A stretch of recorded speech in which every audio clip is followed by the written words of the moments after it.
Let's turn to Friday Night Business with Nona Peltier, who is sitting beside us looking wonderful. Nona, thank you very much. I know we don't make those comments about our colleagues, but you do. Right. A business consultancy says more needs to be done to help start-up tech companies keep up with international competitors. What's been recommended? We do. Well, we've been talking about this week, you know, and anyways, it keeps coming up.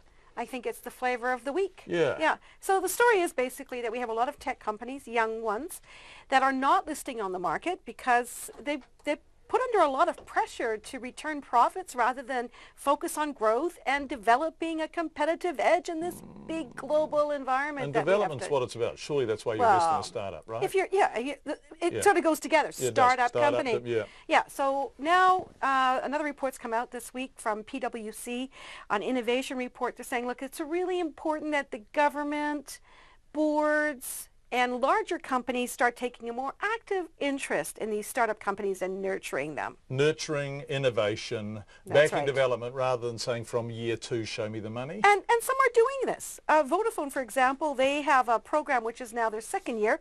It's called the Zone X1, actually, is how it's spelled, but it's pronounced Zone. It's quite clicky, you know, Zone. There's a word for it, and I'm not going to say it on national radio. Some years before we'll get away with saying that word, Nona. Okay, well, you just keep that. Save that thought for a few more years. Okay, in any case, they've got 10 companies that they're nurturing. This is their second round of companies that they've looked at. They said there's really some interesting ones there. They're giving them about $150,000 to get started.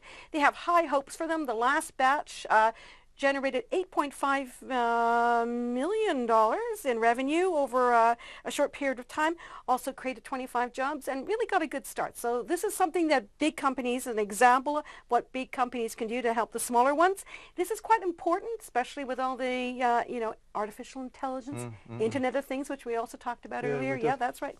Anyway, so that's the big story for the week, and I guess we have to finish off with the markets, how did the markets finish? It was quite a quiet day, wasn't it? Really quiet, and partly because people are waiting for the U.S. labor market data. Right. This is going to be quite critical. So what's going to happen there? We don't know. We're going to find out later Saturday morning, which is Friday in New York. And then NZ Top 50 Index, it fell slightly. It's been doing this all week, up and down a little bit here, just under 0.1%, so hardly at all, down 7 points, only 7,622. Again, very close to that record high.